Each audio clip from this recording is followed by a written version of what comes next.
Hola, buenas tardes. Aquí estamos en su programa Algo que decir. Fíjense que el día de hoy vamos a estar hablando sobre la educación de los hijos, pero específicamente, voy a sugerirles algunos temas que yo considero trascendentales para enseñarle a nuestros hijos. Eh, Temas que es importante que estemos bien seguros que nuestros hijos los han entendido y los pueden poner en la práctica. Eh, Creo que les irá mejor. No son temas que me los haya sacado de la manga. En lo personal son algunas literaturas coinciden en que esto es importante que lo manejemos. Entonces vamos a comenzar. En primer lugar, enseñarle a los hijos a temer a Dios. ¿A qué me refiero con temer a Dios? No al miedo que se le tiene así como a un asesino sádico, ¿no? Que tengo miedo que me haga daño, sino ese temor que surge de la reverencia a algo o a alguien que consideramos que es grandioso. Entonces, a ese tipo de temor me refiero. ¿Por qué es importante? Mire, déjeme darle un pequeño ejemplo que viví en mi vida personal. Un día llega mi hijo y me comenta que en la preparatoria pues les habían estado hablando de sexualidad y les habían ido del centro de salud. Entonces había allí unos médicos y le habían regalado hasta preservativos a todos. Llevaban un pene así de madera donde probaron los preservativos y les dijeron pues lo clásico, no lo tradicional, que el riesgo, probablemente el riesgo más grave que hay de tener relaciones sexuales es los embarazos no deseados o las enfermedades sexuales. Y bueno, pues qué mejor que para eso están los preservativos. Pero básicamente, en cierta forma, como dando la idea que lo único o lo más grave que puede ocurrir era eso, que en el centro de salud se estarían repartiendo preservativos, aun si los padres no estaban de acuerdo, pues a los adolescentes se les podían facilitar esos preservativos. Y a mí me sorprendió porque en lo personal no coincido con esa manera de pensar, porque creo que hay consecuencias más graves que no necesariamente tienen que ver con el embarazo no deseado o con las enfermedades sexualmente transmisibles. Es un riesgo, ciertamente es un riesgo y es grave. Pero aún sobre eso, al menos en mi caso, que creo en Dios y que creo firmemente en lo que dice su palabra, pues para mí lo más grave es interrumpir esa relación con Dios. Pues precisamente por desobedecerlo, ¿no? De una manera deliberada, que es tener relaciones sexuales sin tener la aprobación de Dios, porque eso claramente está estipulado que es para una persona que está en un matrimonio legalmente constituido. Para esas personas es las que está reservado las relaciones sexuales. Entonces, ¿por qué estoy mencionando esto? Porque por supuesto que aproveché ese evento que estaba platicando de mi hijo para hablar sobre qué pensaba acerca de la sexualidad, de las relaciones sexuales, qué pensaba acerca de eso que le habían dicho los que había recibido en la escuela como parte de esos médicos, y de qué manera eso lo podía como encajar en lo que había intentado de enseñarles yo. Me dio gusto que él mencionó precisamente la reverencia o el temor que había que tener a Dios, y eso lo detendría para tener relaciones sexuales cuando no esté listo, no esté preparado. Mi hijo es joven, pues no, por supuesto que no está casado ni tiene una carrera ni nada por el estilo. Hablamos de un hijo adolescente. Entonces, menciono este ejemplo porque así como esto, hay muchas otras situaciones que la cultura puede decir algo en lo que podemos o no podemos estar de acuerdo. Pero más que lo que dice la cultura, es importante los valores o la ética en la que usted cree como padre, y que es importante que se la transmita a sus hijos. En este caso, me atrevería a decir que hay muchísimas personas que creen en lo que Dios dice acerca de lo que es correcto y lo que es incorrecto. Entonces, desde esa perspectiva, es muy importante que nosotros le transmitamos a nuestros hijos el temor, la reverencia, el respeto y la obediencia a lo que Dios dice, no tanto lo que dice la cultura, porque la cultura varía. Y lo que se enseñaba en 1930, a 1950, a 1970, al 2000, ahora en el 2020, pues ha variado mucho. Entonces, algunas cosas que antes eran bien vistas, ahora se ven como un problema grave. Por darle un ejemplo, fíjense, y retomando otra vez la sexualidad, antes era una gran cualidad que una mujer pues no tuviera relaciones sexuales hasta que se casara. Y ahorita puede ser hasta motivo de burla, motivo de escarnio, y ya a edades tan tempranas como la secundaria, pues ya es común que los alumnos, las muchachitas, los muchachitos presuman de las relaciones sexuales a tan temprana edad. Y si alguien no lo ha hecho, hasta que sea motivo de burla o motivo de vergüenza, que confiese que aún no ha tenido relaciones sexuales, porque ahora eso se ve como una cualidad. Así han variado los tiempos. Así que es muy importante que usted, si usted cree en Dios y si usted cree que es importante lo que Dios dice, porque déjeme decirle que hay mucha gente que cree en Dios, pero no le cree a Dios. Es decir, sí creo que hay un Dios, pero no me interesa gran cosa lo que diga. Finalmente yo voy a hacer lo que yo pienso. Bueno, yo me enfoco a las personas que sí creen en Dios y creen importante lo que Él dice.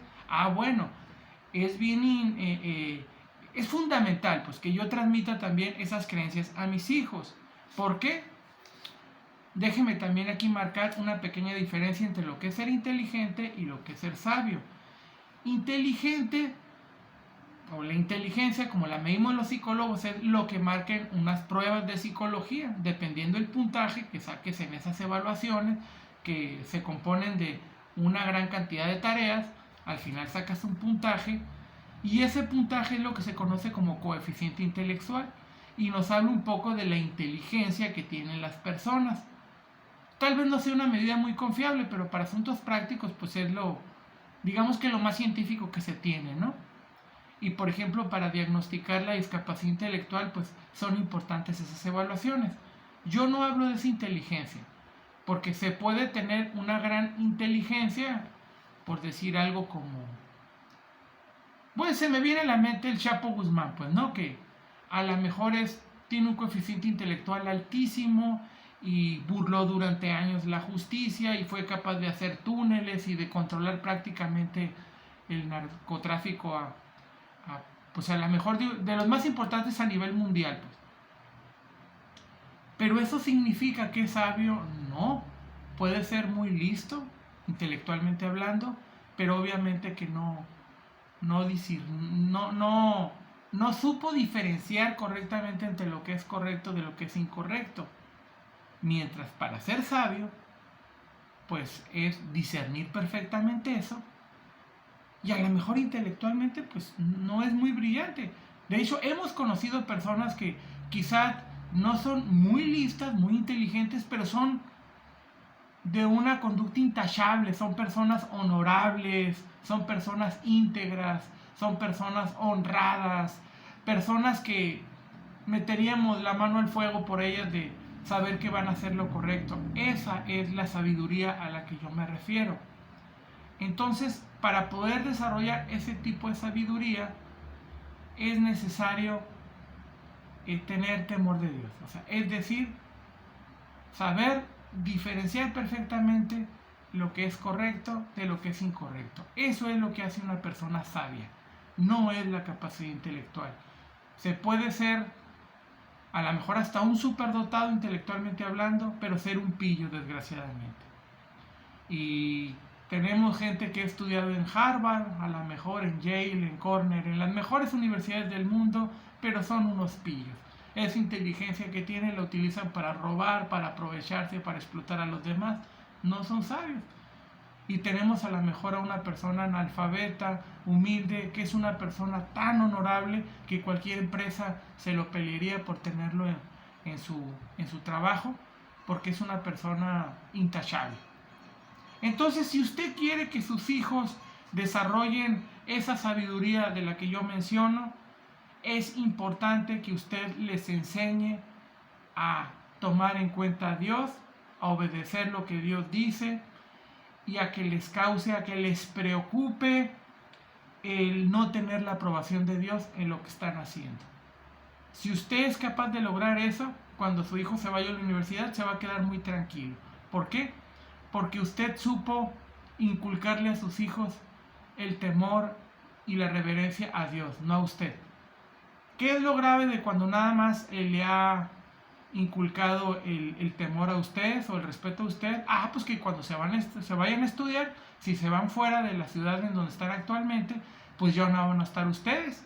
Y entonces a lo mejor pues sacan su verdadera naturaleza, ¿no? Una naturaleza que se detenía porque estaban ustedes, pero si ya no están ustedes, pues entonces ahora sí que se deschongan totalmente, ¿no? Y pues a cuántos no les ha tocado que un hijo que no lo reconoce, ¿no? Se vuelve fiestero, irresponsable, flojo, mentiroso, una vez que se fue a estudiar fuera. ¿Por qué? Por cuanto únicamente tenía temor a sus padres porque los podía ver. Pero en el momento en que ya no lo estuvo a su lado, ahora se hicieron lo que realmente pensaban. Muy diferente cuando realmente tienen temor de Dios. Entonces saben que de Dios no se pueden esconder y estén en donde estén, ellos van a actuar buscando la aprobación de Dios más que del hombre. Entonces, eso es algo muy bonito, que temen desagradarle a Dios por su conducta. Entonces, ojalá usted tome en cuenta, cuando esté inculcándole valores a sus hijos, pues buscar esos preceptos que no cambian, sea cual sea la época, ¿no? Que es lo que Dios dice, y no nada más lo que dice la cultura, que puede variar pues tremendamente de década en década, ¿no? Yo por momentos no reconozco ahorita lo que dicen que es bueno a cuando yo era un niño, pues porque los tiempos cambian, ¿no? Y finalmente la cultura también. Así que enséñeles el buscar la aprobación de Dios, enséñele que a Dios no se le puede engañar. Las autoridades son corruptibles, el hombre es corruptible.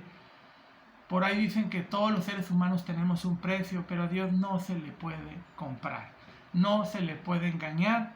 Y no erréis, pues lo que uno siembra es lo que vas a cosechar, si tomas en cuenta a Dios. Por algo dicen que uno tiene que tener plena convicción de lo que siembra para que no se espante cuando venga la cosecha. Así que si sembró naranjas, pues prepárese porque eso es lo que van a hacer. La cosecha va a ser de naranja, no va a cosechar manzanas, ¿verdad? Porque usted sembró naranja.